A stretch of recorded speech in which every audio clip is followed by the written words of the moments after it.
അപ്പോൾ നോക്കൂ, നിങ്ങൾ അള്ളാഹ്ക്ക് വേണ്ടിയായിരിക്കണം സ്നേഹിക്കേണ്ടത്. അള്ളാഹ്ക്ക് വേണ്ടി സ്നേഹിക്കുന്നവർക്ക് അള്ളാഹുവിന്റെ സ്നേഹം വാജിബാണെന്ന് പുണ്യനബി. അള്ളാഹ്ക്ക് വേണ്ടി പരസ്പരം ഇരിക്കുന്നവർക്കും അള്ളാഹിന്റെ സ്നേഹം വാജിബാണ്. അള്ളാഹ്ക്ക് വേണ്ടി പരസ്പരം ചെലവഴിക്കുന്നവർക്കും. 3 വിഭാഗം ആളുകൾക്ക് അള്ളാഹുവിന്റെ സ്നേഹം വാജിബാണ്. ശ്രദ്ധിക്കണേ, 3 വിഭാഗം ആളുകൾക്ക് അള്ളാഹിന്റെ സ്നേഹം വാജിബാണ്. 1, അള്ളാഹ്ക്ക് വേണ്ടി സ്നേഹിക്കുന്നവർക്ക്. 2, അള്ളാഹ്ക്ക് വേണ്ടി പരസ്പരം ഇരിക്കുന്നവർക്ക്. 3, അള്ളാഹ്ക്ക് വേണ്ടി പരസ്പരം ചെലവഴിക്കുന്നവർക്ക്. 3 വിഭാഗത്തിന് അള്ളാഹിന്റെ സ്നേഹം നിർബന്ധമായിട്ട് കിട്ടും. അള്ളാഹു നമുക്ക് തൗഫീഖ് ചെയ്യട്ടെ. സ്നേഹം തന്നെയാ പ്രധാനം. അതിനേക്കാൾ വലിയൊരു രസം നിങ്ങൾ കേട്ടോളൂ. മഹ്ശർ തുടങ്ങിയാൽ ആദ്യമായി വിളിച്ചു ചോദിക്കുക, ഐനൽ മുതഹാബ്ബൂന ബിജലാലി.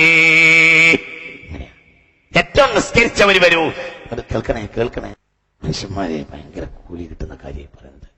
ഇന്ന് നമുക്ക് തീരെ ശ്രദ്ധയില്ലാത്തൊരു കാര്യമായി പറയുന്നത്.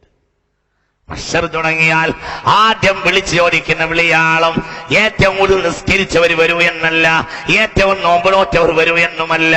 മഹ്ശർ തുടങ്ങിയാൽ ആദ്യം വിളിച്ചു ചോദിക്കുന്ന ചോദ്യം ഐനൽ മുതഹാബ്ബൂന ബിജലാലി. എനിക്ക് വേണ്ടി പരസ്പരം സ്നേഹിച്ചവർ വരൂ. ഇതാണ് മഹ്ശറിലെ ആദ്യത്തെ വിളിയാളം എന്ന് പുണ്യനബി സ്നേഹിച്ചവർക്കാണ് സ്ഥാനം ഉണ്ടാവും.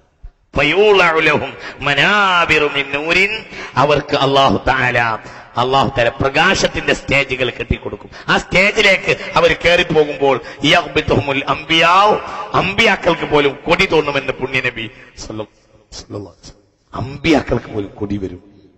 ഈ സമുദായത്തിലെ ചില ആളുകൾക്ക് മഹ്ശറിൽ സ്റ്റേജ് കിട്ടിയപ്പോൾ അമ്പിയാക്കൾക്ക് പോലും കൊടി വരുമെന്ന് പുണ്യനബി ശ്രദ്ധിക്കണേ. ഭയങ്കരല്ലേ അത്? ഈ സമുദായത്തിൽപ്പെട്ട സാധാരണക്കാർ അവരെ സ്നേഹിച്ചു. ആർക്ക് വേണ്ടി? അല്ലാഹ്